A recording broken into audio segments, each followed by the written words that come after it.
도널드 트럼프 정부 출범 이전에 우크라이나군에 빼앗긴 쿠르스크 영토를 탈환하기 위한 러시아군의 초기 대작전이 우크라이나군의 강력한 방어작전에 막혀서 완전 실패로 돌아갔습니다. 이번 러시아군의 치욕적인 참사에는 북한군이 직접 참여하지는 않은 것으로 보입니다. 또한 이 트럼프 당선자가 우크라 승리안에 대해서 흥미를 보였다, 이런 보도도 나왔습니다. 여기에 대해서 와이타임즈가 짚어봤습니다. 지금 시작합니다.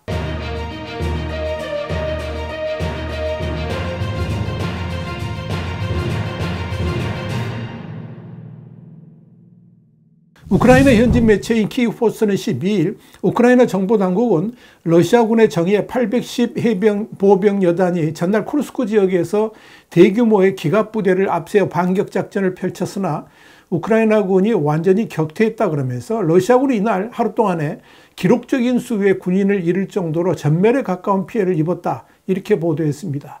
키이우포스트는 이날 현재 쿠르스크 지역에서 러시아 태평양 함대 소속 제155 해군 보병여단, 흑해함대 소속의 810 해군 보병여단과 낙하산 부대, 특수부대, 돌격대대 등 총 4만 5천에서 5만 명의 러시아군이 모인 것으로 파악된다 그러면서 쿠르스크의 우크라이나군에 대한 공격이 점점 잦아지고 있고 일부 지역에서는 10분에서 15분마다 러시아군의 공격이 벌어지고 있는데, 이는 우크라이나군을 쿠르스크에서 몰아내기 위한 러시아군의 공세가 막을 올린 것으로 보인다, 이렇게 분석했습니다. 그런데 이 러시아군의 공격은 아직 별 소득이 없는 것으로 알려졌습니다. 키이우포스트는 우크라이나군은 11일 러시아군이 공격을 시작하면서 러시아 장갑차가 파괴되는 장면이 담긴 영상을 공개를 했고, 또 이날 하루 동안에 1950명의 러시아군이 사망하거나 부상을 입었다 그러면서 러시아군이 이렇게 괴멸당하는 데는 1시간도 채 걸리지 않았다라고 밝혔습니다. 키이우포스트는 이어서 지상의 움직임이 훤히 관측 가능한 낮 시간에 우크라이나군이 점령 중인 러시아 영토 북쪽의 노바야 소로치나와 포그레브스키 마을 근처에서 15대의 최신형 BTR-82A 장갑 차량에 보병을 싣고 출발한 러시아군은 우크라이나군이 매설해 놓은 지뢰밭으로 돌진해 왔다 그러면서 각각 30여 명의 병력을 태운 장갑차들이 차례로 지뢰를 받고 폭발했다라고 밝혔습니다. 우크라이나군이 공개한 영상에 따르면 전투가 한창일 때 최소 30명의 병력을 태운 최소 4대의 BTR이 농구 코트보다 작은 지뢰밭에 차례로 진입해서 장엄하게 폭발하는 장면이 담겨 있습니다. 또 다른 소름 끼치는 영상에는 부서진 차량 주변에 의료진 없이 부상당한 시체가 흩어져 있는 모습이 담겨 있었습니다. 이 순간 우크라이나 제95 항공 돌격 여단을 지원하는 조종사들이 조종하는 가미가제 드론은 아직 살아있는 러시아 해병대원 개개인을 추적했습니다. 이날 러시아군이 당한 참사는 이 러시아의 군사 블로거들에게서도 포착됐습니다. 14만 명의 팔로워를 갖고 있는 군사 블로거인 로마노프는 11일 이날 일어난 참사의 동영상을 공개하면서 러시아군이 이렇게 엄청난 참사를 당한 것은 현지 지휘관들이 총참모부에 거짓 보고를 한 탓이라 그러면서 러시아군이 참사를 당한 해당 지역은 우크라이나군의 점령하에 있었음에도 러시아군이 통제하고 있다는 식으로 거짓 보고를 했고, 이런 잘못된 정보가 러시아군을 이런 패배로 몰아넣은 원인이 되었다 그러면서 잘못된 정보를 입력한 러시아군 참모총장이 그런 명령을 내렸는데, 이런 일들은 러시아군에서 흔히 발생하는 것들이다, 이렇게 밝혔습니다. 쿠르스크에서 이런 러시아군 대참사는 볼로디미르 젤렌스키 대통령이 쿠르스크 지역에 러시아군이 그전에 11,000명에서 5만 명으로 병력을 대폭 늘렸으며 북한군도 배치되고 있다라고 밝힌 후에 벌어진 겁니다.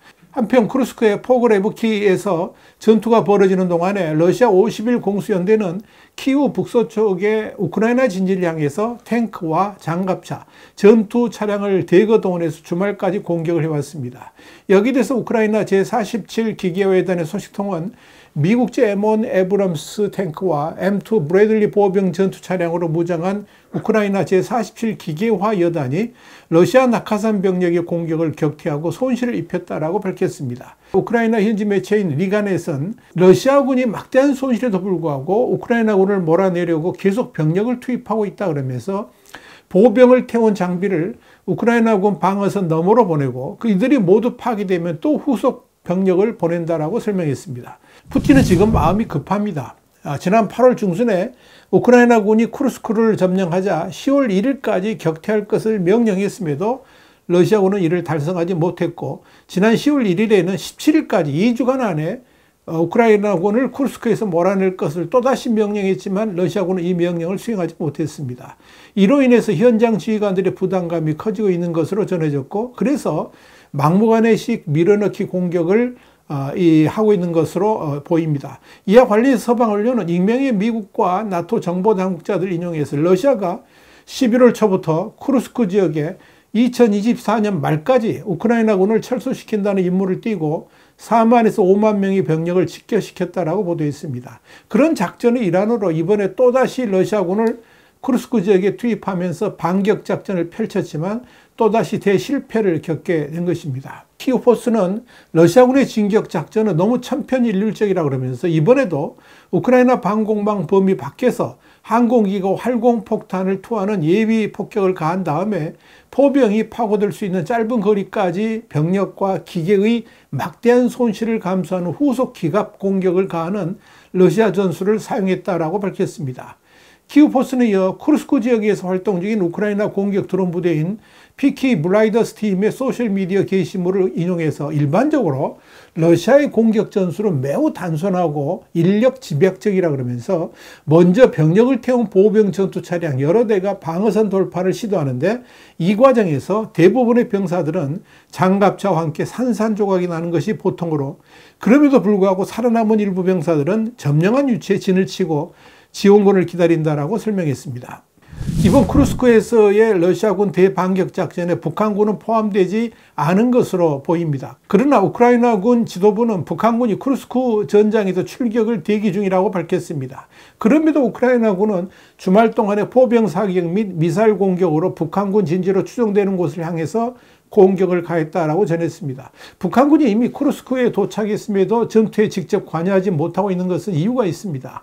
여기에 대해서 러시아 군사 블로거들은 북한군들 가운데 러시아어를 할 줄 아는 사람이 없고 한국어를 구사하는 통역조차 부족해서 전투에 직접 참여하지 못하고 있다고 밝혔습니다. 키우포스는 쿠르스크 지역에 파견된 북한군의 규모에 대한 추정치는 매우 다양하지만 대부분 우크라이나가 점령한 영토를 해방하기 위해서 소집된 군대의 약 4분의 1 또는 5분의 1 수준, 그러니까 한 10,000명 정도로 추정하고 있다 그러면서 우크라이나 군사정보당국은 북한군이 개인 화기와 소구경 박격포로 가볍게 무장하고 장갑차나 대포는 보유하고 있지 않다라고 밝혔다, 이렇게 전했습니다.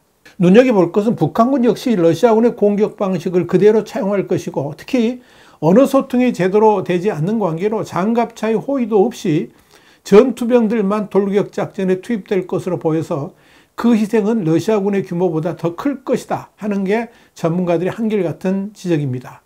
이 와중에 우크라이나군은 12일 러시아 벨고로드에 위치한 석유 저장고에 드론을 보내서 러시아군의 군수 물류망을 파괴했습니다. 키우포스는 현지 시간 12일 우크라이나 드론이 우크라이나 북동부 지역과 국경을 접한 벨고로드 지역 스타리오스콜 지역의 석유 저장소를 공격했다 그러면서 공격을 받은 지역은 러시아의 주요 경제 자산인 석유 부문을 약화시키려는 지속적인 전략 중 하나다, 이렇게 보도했습니다. 한편 우크라이나 현지 매체인 우크라인스카 프라우다는 현지 시간 12일 도널드 트럼프 미 대통령 당선자가 지난 9월 젤렌스키 대통령과의 면담에서 우크라이나의 승리 계획 가운데 두 가지 사항에 깊은 관심을 표명했다면서 그중 하나는 유럽에 주둔한 미군 중 일부를 우크라이나 군대로 대체하자는 안이었고 또 다른 안은 우크라이나의 중요한 천연자원을 서방의 파트너들과 공유하자는 안이었다라고 보도했습니다.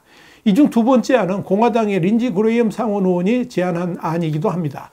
우크라인스카 프라우다는 이어서 이 두 가지 안에 대해서 트럼프 당선자가 깊은 관심을 표명했다 그러면서 우크라이나는 특히 두 번째 안과 관련해 투자 검토 권한을 트럼프 당선자에게 부여하는 방안을 협상 중이다, 이렇게 밝혔습니다. 우크라인스카 프라우다는 이와 관련해서 중국의 기술과 자재 의존해 오던 우크라이나 산업을 전후에는 미국 공급업체로 전환하여 더 많은 서방 투자를 유치할 수 있을 것이라 그러면서 이 아이디어는 초기 단계이지만 대통령실과 가까운 일부 기업 리더들은 트럼프에게 어필할 수 있다고 생각한다, 이렇게 설명했습니다. 화이트함스 국제정세 분석의 추복이었습니다. 감사합니다.